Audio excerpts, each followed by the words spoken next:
produces, I think, 1.2 billion barrels, yes, per day. At nandun ang kanilang tangke sa Singapore. Petronas also, andun ang tangke nila. Ayun po yung kanilang presyo. No, nobody is reacting to this. Pinag-uusapan natin yung problema at ang mga measures na gagawin natin without even going back and checking whether those data are valid or not. So, paano yung replacement cost? I already told you, kung papayagan natin yun, after 3 weeks or after 2 weeks, 3 billion pesos per day. Did you check this? You say? Okay. No, did you check that it's 3 billion pesos per day ang income? Pinareset ko kanina. But the collection this week was also used to purchase the level, even higher level of products.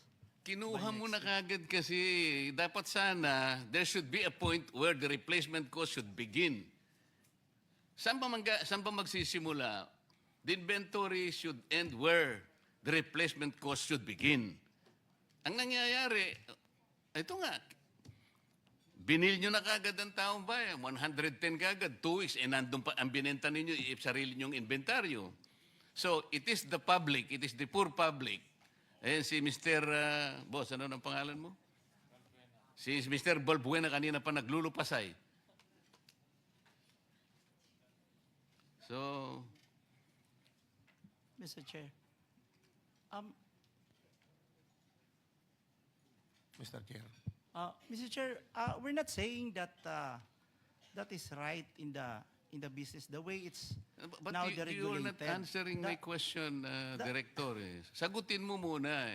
Is the 3 billion pesos per day? 1 month lang ito eh.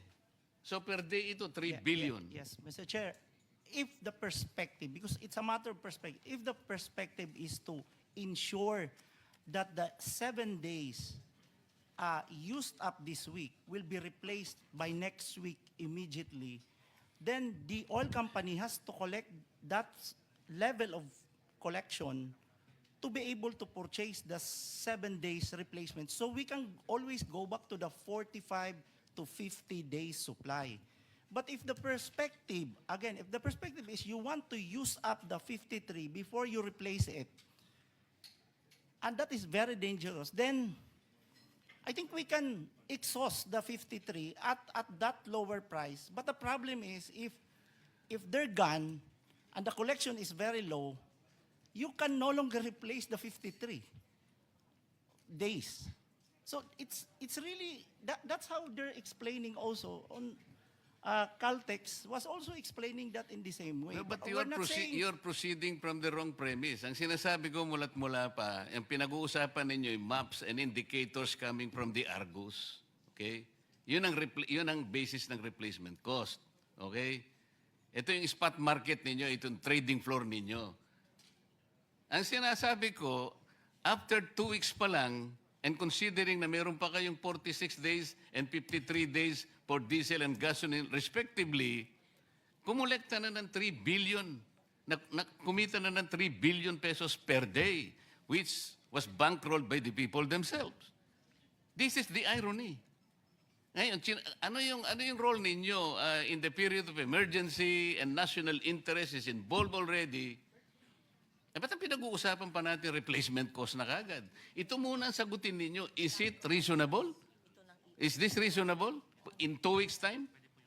Mr. Chair, again, it's a matter of perspective. When the law says that we may direct the operation, we have to be mindful of again, on price, we have to be mindful of allowing the oil company to be able to replace it on a weekly basis. Okay, isara natin ang argumento.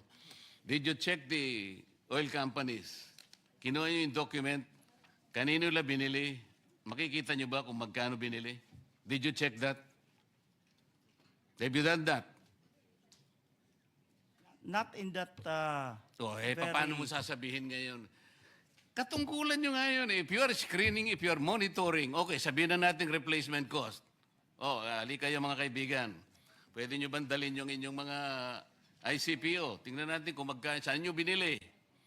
O, binili natin kay ganito, ito po yung presyo. Ganito. At least chinek natin. Now I am asking you, nag-check, sabi nyo hindi. So ano yung monitoring? This is the frustration, Mr. Chair. Salamat po. Mr. Chair. Senator, si Mr. Balbuena, you want to interject? Ba't ka aalis kung frustrated ka? Wala kang sagot na nakuha. Ah, Ha? Bakit ayaw? Eh, kanina pang ilang oras na tayo dito, wala pa rin Mr. sagot. Chair. So go ahead. Opo, malinaw dun sa na inventaryo pa lang nila yung itinaas nila ayon dun sa pag-uusap po. Ibig sabihin, overprice yung 2 hanggang 3 linggo na ibinenta sa aming fuel.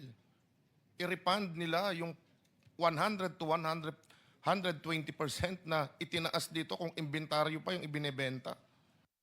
Up the, with the permission